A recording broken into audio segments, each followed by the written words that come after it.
primeiro, que a batalha sanitária, ela tem uma equivalência numa outra batalha paralela, que é a batalha da comunicação, tá?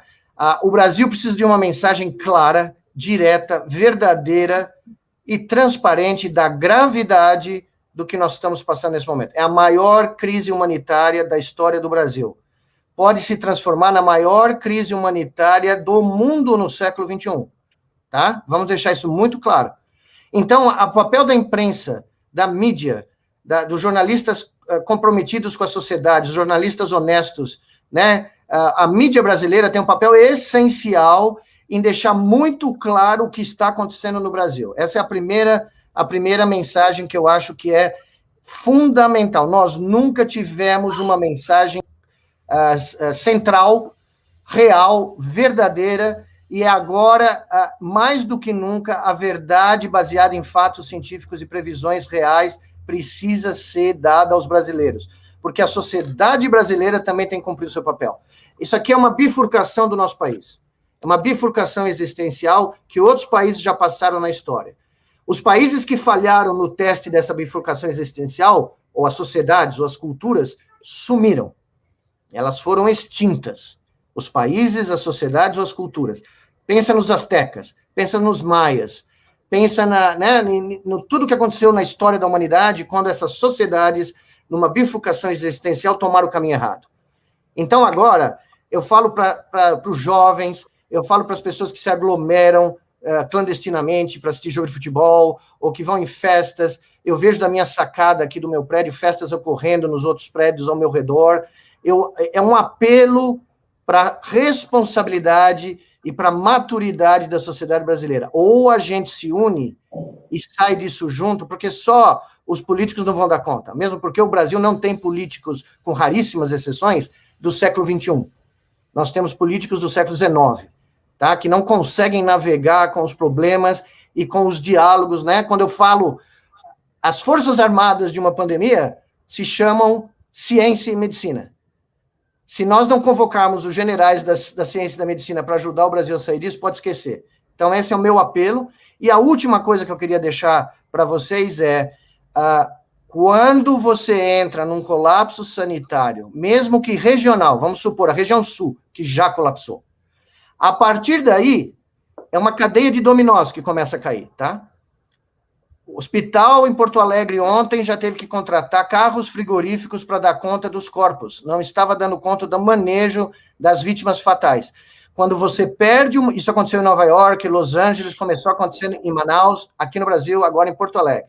Quando isso começa a acontecer, você corre o risco de um colapso funerário. E, a partir daí, você começa a ter infecções secundárias, bacterianas, contaminação do lençol freático, contaminação de alimentos. Você começa a ter uma espiral que daí não tem como voltar. Tá? É o que o senhor chamou de colapso funerário, é isso? Isso. Isso chama-se um colapso funerário que leva a um colapso econômico, social, político, e aí você vira uma Líbia.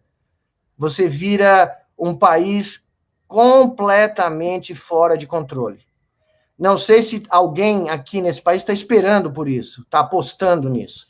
Mas a sociedade brasileira não pode permitir que isso ocorra.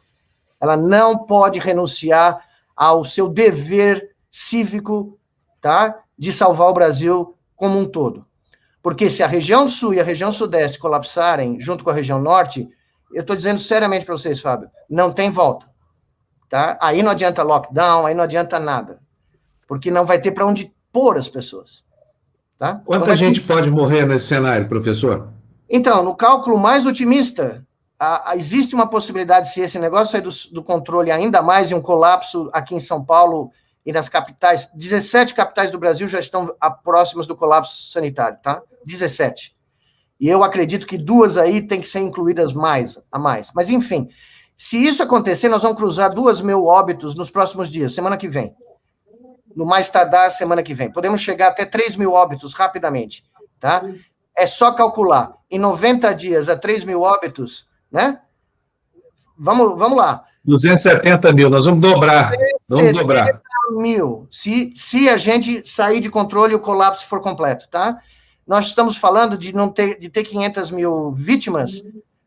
Em 2021, muito otimisticamente no final do ano, mas pode ser muito antes do que isso.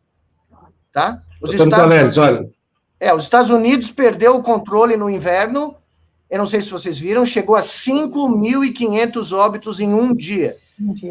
Se não tivesse havido a eleição e o Biden não tivesse começado a fazer o que ele fez, os Estados Unidos podiam perder 1 milhão de pessoas ainda esse ano, tá? Seria a maior tragédia da história de um país que já participou da Guerra Mundial, a primeira, a segunda, teve uma guerra civil, foi para o Vietnã. Tudo isso ia ser superado, inclusive a pandemia de 18, que matou 650 mil pessoas nos Estados Unidos. Tá? O Brasil está a caminho de se comparar e passar os Estados Unidos se a gente bobear, ou continuar bobeando.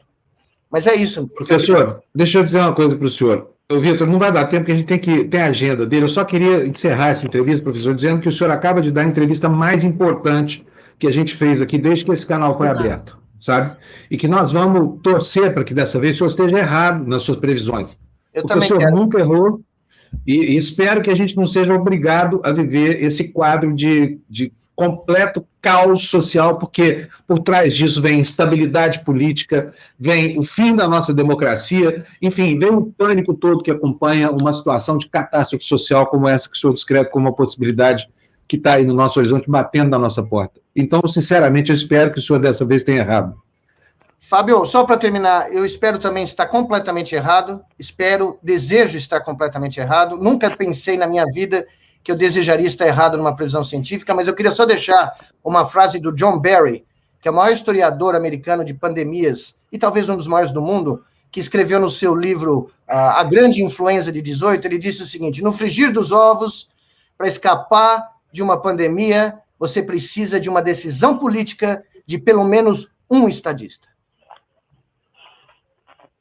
Tá? Se é que agora vamos ter que achar um estadista para tomar essa decisão tão importante.